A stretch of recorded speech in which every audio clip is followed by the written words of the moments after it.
Oh, wow. I mean, we'll just dive right into it. I think that's one of the best nights of football at the Emirates, no? That's all right. It's up there. Crazy. He's speechless. Jez is speechless. Just, listen, them second half, 45 minutes of madness, I've never seen anything like it. Yeah. It's crazy. It's probably the best 45 minutes at the Emirates Stadium for forever. Yeah, it's crazy. It's almost like unspeakable what we've just seen. Like, I mean, we'll go into the whole half, but I just have to start with Declan Rice, the 2 free kicks, the first one whipping it round the wall, and then the second one. I don't think anyone would have expected him to score the second, and the way it was just so top corner. Talk about 3-0 win, but never thought about Declan Rice scoring 2 free kicks, right? It's just one of those. We haven't scored a direct free kick in a long time anyways, full stop. Yeah. To score 2 in a game, I mean, the second free kick I think is the best free kick I've seen in my life. Yeah. I'll be honest. No keeper can save No that. one. You know, sometimes you just think, keeper could have done better. Yeah. You can put 2 keepers in there, they won't save that. That is in the top corner. You said it was curving. Yeah, it's insane. It's ridiculous, because I thought, right, so the first free kick as well. So the wall, could the wall have done a bit better, maybe? It so far around the wall, though. I don't know. I need to watch that back, but he bent it all the way around the wall and came back in. Yeah, it's crazy. But both the technique for both, just the fact that he hit the ball, it seems so hard as well, with so much whip on it for both goals. We know his ball striking is so good anyways, because this season we've scored a lot of set pieces, and a lot of it has been from his corners. And we've scored from free kicks as well, like from the obviously attacking it, from headers, from his set pieces. So we know his delivery is good, we know his whip is good, and his ball striking is good because he's got some like long ranges. But free kick, direct free kick. Normally when he's from that far away, like you don't really go with the inside of your foot. You've got to go a bit of laces because you've got to put some power into it. It's a bit like Drogba. Do you remember the way Drogba used to hit the ball side foot? So it's a bit like that. I mean, going into it, right? So we were all watching it together, and we were noticing just Courtois. It looked like he was just going to have one of those nights that we've seen him have before, where he just seems to be able to stop everything, and it was going to take something special to get past him. I mean, I think all 3 goals were special in their own. Yeah, because we forget to talk about the third one, but the quality, how he twisted his body to be able to curve in the bottom corner, he's a top striker. Yeah. You taught him a few things. You must have gone to the training ground and gone, Mikel. Spoke to Thierry. And that was an assist by Miles Lewis-Skelly as well on a night like this, where Miles had an edge of the box and he had enough composure to see a better option and pass it through. First time Marino to hit it. Like, everyone had a special. We needed something special for a game like tonight, and everyone turned up. And I was really proud to see everyone running so much the whole game. Players were collapsing because that's how much they were running. Even we saw Courtois was having one of those games of saving everything. It needed us to solve problems, fix things, figure something. We have to have something special, and we did it. Yeah. All goals, we figured out those problems, and we worked out, and we made it happen. And we scored 3. Crazy. Wow. Yeah, so for people watching at home, you might see on the screen, it says 1-0 down in the bottom left corner here. I'm glad to report that it was 3-0. It was 3-0 against Real Madrid in the quarterfinals of the Champions League. So the producers can't believe what we know. Like, so Jez and Sharky as well. I want to. You touched on Miles Lewis-Skelly there. We were saying how impressive his performance was in the first half, and what you said as well. It's like you want the boys to be braver that next. Do you think they were in the second half? Yeah, 100%. Yeah, and he's like, I've said it many times, and I keep saying he plays like he's 28 years old, like he's already got a bag of experience, more than 200 games in the Prem. It's just, you could see him just like dragging his player, talking like he's a leader. He's a proper leader. He looks like he's a senior player. Yeah. And that pass that we were saying, shoot, and actually at the end he just squares it to Merino. And no, well done, you didn't You made the right decision.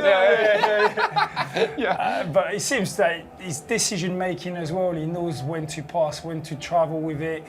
His movement, he picks. Yeah, it's just immense. It was crazy. I mean, we could chat about so many players, but for Sharky, for you, who was that standout player? Obviously Declan Rice, because of what he's done tonight. He just now cemented himself as an icon in this club just from that they'll always be remembered. We will never forget this night. Right? Growing up, I think about other Champions League nights, and I wish I was there. This one is one of them now. So of course it's going to go Declan Rice, but so many players, man. Merino, Martinelli, these guys were running the whole game, up and down during timber at the end, and the whole game. Miles Lewis, Skelly, I was talking about, like everyone, Pires, Odegaard, like everyone had a good game. Even Saka did a lot, and he's obviously not. He's just his first game back, first start in this year. Yeah. But everyone, David Raya as well was so impressive, collected from crosses, and even the composure of Raya as well. When he had the ball, when he was still, rather than hoofing it, he's playing us through. Jakub Kiwior coming in today, big pressure. You know, Saliba, last man a couple times. But I can name the whole team. You know, every single person. Like it was magical. You know, I think from that game, obviously the team going forward is going to get a lot of praise. But before we heap praise on them, a little word on the defence, as you touched on there. Raya, the saves that he made, he had a Courtois night of his own, and then Saliba, who we just know is Saliba, and it was a tough night against Mbappe, who from the first half looked like he was on one. And of course Kiwior stepping in, Miles Lewis Skelly and Jurriën Timber. How important do you feel like this defence is, especially going forward for the rest of the season, going into the Bernabeu next week? Well, it's huge. It's huge because they've proved tonight that they can keep Vinicius Junior, Mbappe, and Rodrigo quiet, which is very difficult, and I'm not sure there's many defense that can say they've done it. So they have. I know it's at home, and I know it'll be a completely different game next week. But when you go with a 3-0 advantage, it's a big advantage to turn. I think Madrid's done it before. But yeah, you've got free goal cushion. This is big, man. And especially if we score the first goal as well in a second, like that makes it even harder for them. But it's a big ask for them. I know they will come to their ground, but 3-0 down, it's going to be. This is the Champions League, So we still got to be, Exactly, yeah. As I was about to say, like we've seen it before with Real Madrid, where it just seems no matter what their form is, especially when they're at home, anything's possible. We've seen how they can turn up. Particularly with like the depth of their squad, and also it looks hopefully Saka and Declan and Jurriën coming off is just precautionary. It's nothing major. Crossed, but I think going there with a fairly full squad, obviously we should have enough to get through. But let's hope so. I think what I'm quite pleased about as well is having that 3 goal cushion. Madrid's gonna have to open up. They're gonna have to go for it quite early on in the game. Which, if we well organised and play quickly in counter-attack, we'll have a lot of space as well to explore. Well, that's the thing. So would you, if you were Mikel Arteta or you were in the changing room with them, what would your approach be to a game like that, where we don't need to win the game to go through, but then obviously you want to still play your game and be able to impose yourself? You have to play in your game in some ways. You can't just go there thinking, do you know what, we've got 3 goal cushion, let's just go there and just defend, because you go into the Bernabeu, if you play against Madrid thinking let's go there and try not to concede, it's just going to be 90 minutes of attack defense, and at the end Madrid will end up scoring. So you've got to try to play, but in the back of your mind as a player you still think, listen, with 3 goal advantage, surely we can't concede 3 goals. If we smart defensively and we're well organised, you should go through, man. For sure. Well, I mean, hopefully we do. Obviously, there's a lot more work still to do. But talking of tonight, we mentioned the Declan Rice free kicks, which are 2 of the best free kicks we've ever seen. And in the same game as well. Have you actually ever seen that?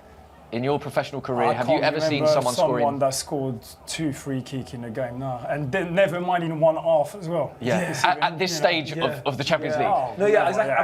I've seen it, but not at this big game, I've seen it here a long time ago, but not at this kind of game, at this level, and the quality of it as well. Unreal. Let's talk about Mikel Merino. Yes. Maybe the unsung hero of the front line, especially 100%. It's not his natural position as we've talked about, but he kept working, and he's got quite a lot of goals now. He could have scored more today, but Courtois was having one of them days. A lot of the saves that Courtois made was Merino's chances. Yes. So he was on it today, Mikel Merino, and I'm happy he got his goal in the end because he deserved it. He deserved the goal for sure, and he ran his socks off as well, man. Yeah. Wow. I'm very happy with him, and he's proven himself to be the answer for us right now, especially when we had so many injuries, he's been so good for us. Yeah, and Martinelli as well. Like, it's nice to see him back firing at his best. Always a problem for Valverde as well, as we know, is an animal. He's so good at right back, like physically, anywhere on the pitch, technically. he's good, He's exactly. Yeah. And the fact that we saw quite a few times that Martinelli just kept him honest. You know, he was had him on the back foot a little bit and caused a problem, because I think obviously we know. Stacker, Starboy, he's our guy. But Martinelli on the other side, to come back from injury as well and still be able to cause a problem. How important is it that we have more than just, one or two players fit, firing, going forward? I think Martinelli is getting back to his best. I think it took him a while after injuries coming back. He was on and off and not starting. Now he's found his form again. Now we're seeing the Martinelli that we saw last year and the year before, when he was just absolutely terrifying defense, taking the ball and just feeling confident. You can see a player when he takes the ball and he starts running up, you can feel he's a player that believes in his speed, in his physical ability again. Before he wasn't. He was just taking the ball and then he wasn't sure. Can I go? Can I take him on? Do I trust myself that I can take this boy on? And now you can feel he takes the ball and he takes anyone on. And that is someone that he knows physically he's back at his top, and that is the best time for us to have him back at his best. For sure. And I'd love to know as well for you, in the context of not just for tonight and this season for this club, but also like the careers of the players, of our players. How important do you think a night like tonight is for the players out there? We were chatting to Ashley Walters before the game, and he talked about, it's like, these guys need to make history for themselves. He's like, let's not talk about the past, let's talk about tonight, and hopefully these guys can make a historic night for themselves. How important do you think tonight would be for those players? It's massive, and it might not be big, even we get through and go to the semis and all that kind of stuff, but when it's massive, it's down the line.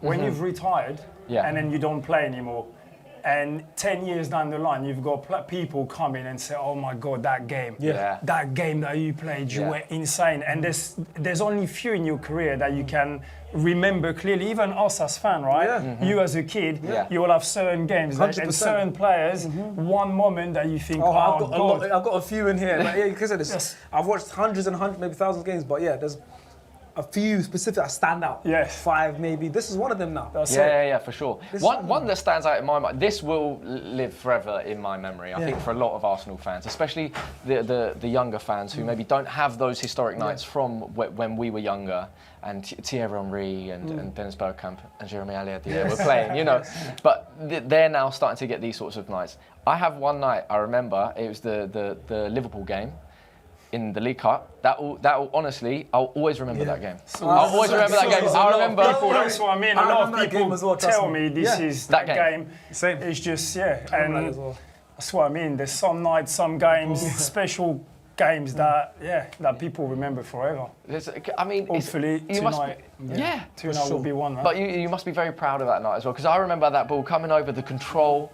Incredible.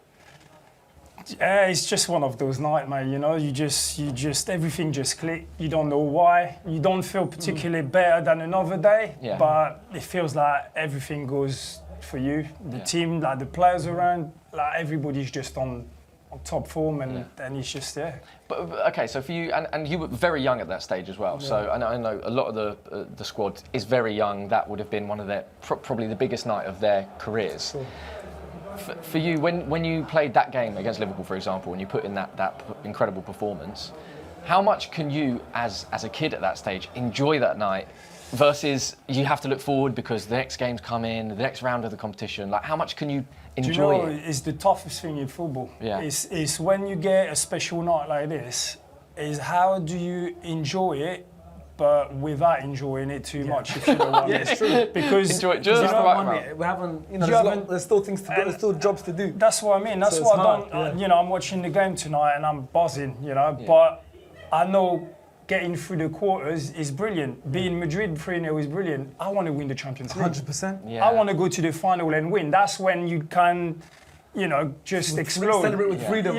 Once you win, You know what I mean? And as a player, unfortunately, the things that you can't quite control is how you react emotionally and how you deal with them high and lows. And sometimes you get so high, you high for a few days and you forget about the next game. Yeah. And suddenly you've used so much energy emotionally and you drained. And then you go to the next game, you might feel confident from the one before, but you've got nothing left in the tank. Wow. And okay. then you're just having a poor game. Yeah. You just don't feel right. And that's why moving on to the next game, I know it's tough because you've just beat Madrid 3-0, but you've got to kind of move on quickly, man. I'm sure Mikel in the changing room right now is giving everyone their props, super proud of everyone and making sure they enjoy it. But equally, we know what Mikel Arteta's like. He's going to be focused on the next game. He knows it's not over till it's over. For sure. So, predictions, right? Beforehand, what were we thinking? I said 2-0 in the studio. Did you say 2-0? Yeah, 2-0. They only asked me. What did you have a little prediction? I was thinking 2-1 because I was thinking Madrid were going to score. With them 3 up front, I thought they're bound to score a goal, and never saw 3-0 coming, and definitely not at half time when it was goalless. Yeah. But it was great to see. I mean, my prediction was 3-0, Declan Rice 2 free kicks. You just want to say it. Yeah. I just saved it, and then now I can repeat it. But no, it was an incredible night. I mean, like we've got smiles as wide as anything. It's so good to see the boys now, the men and the women's through to the next round. Oh no, not the men's. See, I'm getting ahead of myself. You need to. So that's the thing. You need to. Make sure I calm down. I'm getting away with it. Listen what Jeremy just said. He said, relax. I totally forgot what he said and just got taken away. Okay. But hopefully that will, make 2. But we've got a big game at the Bernabeu. Are you going to be there? No, I don't think so. No? No, I wish I could, but... Even after tonight? Well, I'd like to, but, We all love to. We'll see. I'm trying to find a way myself. Yeah. Well, you never know. We might be. But everyone tuning in from home, we hope you enjoyed. This has been live from N5. What an unbelievable night we have had. Arsenal beating Real Madrid 3-0 in the first leg of the quarterfinals of the Champions League. We hope you enjoyed, and we'll see you next time.